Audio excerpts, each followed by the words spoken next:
essayer de comprendre les réactions qui sont assez diverses à travers la société québécoise après ce verdict de culpabilité de meurtre au deuxième degré de Guy Turcotte. Alors, avec moi, Sophie Bérubé, qui est auteure, avocate, conférencière, elle a plusieurs titres, et Martin Pouliot, qui est dans nos studios de Québec. Bonsoir à vous deux. Bonsoir. Alors, tu connais Isabelle Gaston, tu as parlé aujourd'hui, comment elle va? Je pense qu'elle est soulagée, mais comme tout le Québec, en fait, on est soulagé. Ça fait presque 7 ans qu'on est tenu en haleine avec cette affaire-là. Je peux pas parler pour Isabelle, mais ce que j'ai constaté, juste avec le recul, le nombre de traumatismes qu'elle a subis depuis 7 ans, c'est la fin des traumatismes. Il ne faut pas penser que c'est juste la mort de ses enfants qui a été un traumatisme. C'est tout ce processus judiciaire-là. Et ça a commencé avec la séparation difficile. Tu sais, une séparation difficile, ça peut être traumatisant. On a même parlé que ça a été traumatisant pour M. Turcotte. Imaginez subir une séparation difficile. Après ça, tu as des menaces de ton ex qui dit « je vais te faire la guerre ». Après ça, tu as le stress, tu t'inquiètes, mais tu ne sais pas pourquoi. Là, tu vis le traumatisme de la mort de tes enfants, la mort violente. Après ça, c'est la manipulation, parce que le gars, évidemment, il a voulu se défendre. Il a voulu justifier son acte en mettant la faute sur elle et sur la folie. Donc, c'est une autre agression sur elle. Ça a fonctionné, hein? Tu lisais sur Internet, des fois, il y a des gens qui n'étaient pas sympathiques à son endroit. Parle-moi pas là-dessus, là. Ça, je trouve inconcevable qu'il y ait des gens qui puissent penser qu'elle a une quelconque responsabilité dans ce qui est arrivé. Alors, parlons du verdict comme tel. Martin, comment tu as réagi? Meurtre au deuxième degré. Je pense que c'est une sentence assez juste. Je sais qu'il y a beaucoup de gens, puis par les médias sociaux, dans les tribunes publiques, qui auraient voulu voir une sentence plus sévère. Avec un verdict. Excuse-moi, un verdict, pardon, de culpabilité ou pour meurtre au premier degré. Alors, un verdict, donc, différent de celui qu'on a eu. Mais le verdict est assez juste, je crois. Il y avait des éléments dont on ne pouvait pas ne pas tenir compte. Par exemple, l'état de santé mentale de Guy Turcotte. Je ne suis pas un expert, là, puis je ne prendrai pas de position en tant qu'expert, je n'aurais pas la prétention de le faire, mais il semble quand même qu'il y avait un élément psychologique là-dedans, ou en tout cas, certainement, puisque le premier jugement qui a été rendu semblait, lui, démontrer que ça jouait vraiment en faveur de Guy Turcotte. Alors, j'aurais été vraiment surpris si on était arrivé avec un verdict de culpabilité pour meurtre au premier degré, sans tenir compte d'un élément psychologique. J'aurais été assez surpris quand même. Moi, je dois avouer que ma première réaction, c'était la déception. Pour moi, c'était clairement un meurtre prémédité. Je veux dire, on a quelqu'un qui est frustré, qui lit des courriels, qui se craint, qui va aiguiser ses couteaux. Lui-même, il dit, il est allé aiguiser son couteau. Il a donné 46 coups de couteau. Il est allé d'un enfant à l'autre, il est revenu. Je veux dire, il a eu le temps de penser à son geste, qu'est-ce qu'il allait faire. Donc, la préméditation, je pense que peut-être que, je ne sais pas ce qui a été compris par les jurés, mais dans ma tête, dans ce que j'ai constaté de ce qui a été dit de la preuve, c'est qu'il y a eu le temps de fomenter l'idée de je vais me suicider puis je vais les tuer, je vais éviter tout.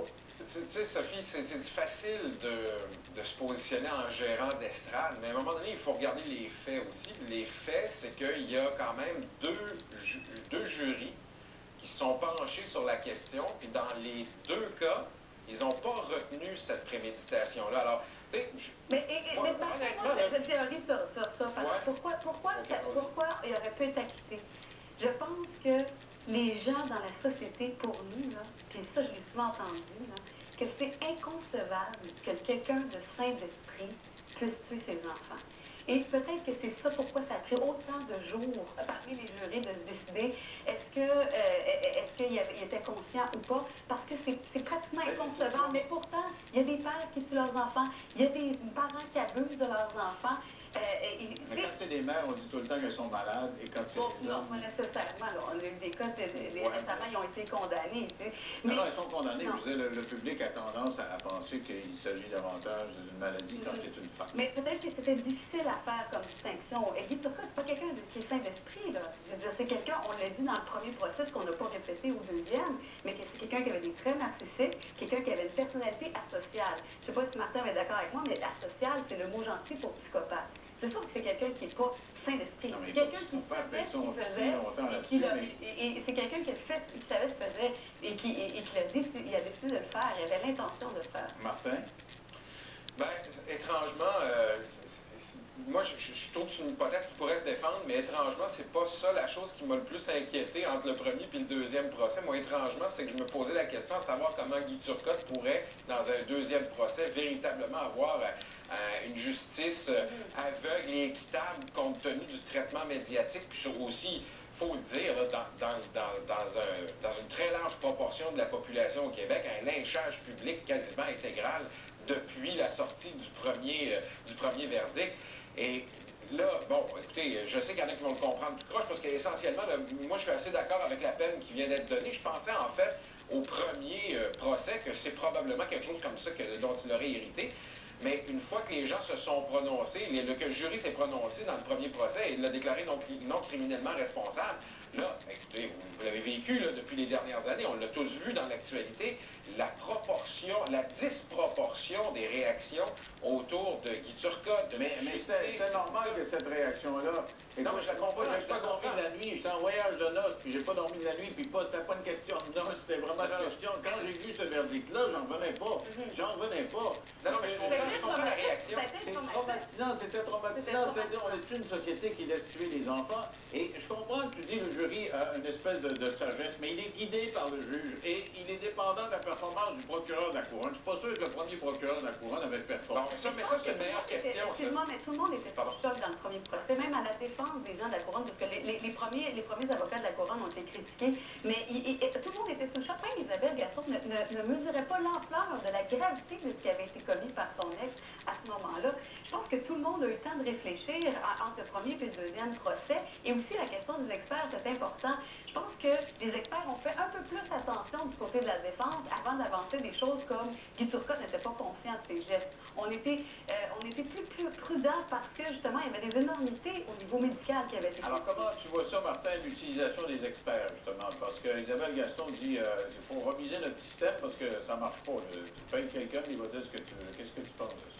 Ça, écoute, c'est drôle qu'on en parle parce que vendredi dernier, j'étais justement dans un colloque à Montréal pour, parler avec des scientifiques au Québec, puis parler de communication avec les scientifiques. Puis une des choses dont j'ai discuté dans des discussions à brûle pour point comme ça, c'est justement l'utilisation des experts. Et un des facteurs qui transmet beaucoup de cynisme à la population par rapport aux faits scientifiques, au discours scientifique et au statut des scientifiques, c'est justement ce qu'on voit, ce qu'on entend dans les procès. Et effectivement, pour beaucoup de gens, il y a la perception que tu peux payer quelqu'un parce qu'il a des diplômes ou parce qu'il a une formation scientifique pour venir confirmer ou infirmer ta thèse. Martin, si je peux me permettre, le problème, c'est pas nécessairement le fait qu'ils soient payés ou pas, c'est surtout qu'ils n'ont pas personne pour les surveiller. Parce qu'ils sont experts, ils deviennent intouchables. C'est comme s'ils pouvaient dire n'importe quoi, le collège des médecins. Martin, quand tu as à peu près 99% des psychiatres et des psychologues interrogés par un journaliste de la presse, c'est-à-dire du Soleil, il y en a au moins 59 qui disent que c'est à peu près impossible que ça arrive. Il y en a un qui dit que oui, on peut se déconnecter de la réalité avec un trouble d'adaptation. Oui, ils en ont trouvé un qui était capable de le dire. Mais dans le fond, ce que je suis en train de dire, c'est que, ce que tu viens de démontrer, c'est que l'impact de ça, c'est que ça crée beaucoup de cynisme dans la population, un cynisme que je peux comprendre par ailleurs, et qui ne sert pas bien les scientifiques. Faut pas être cynique. Faut quand même donner à notre système de justice qu'on a obtenu justice. Et puis aussi, le message là-dedans, c'est qu'en cas de séparation, il n'y a rien qui justifie la défense. C'est la conclusion de cette discussion-là. Merci à vous deux. Restez là au retour.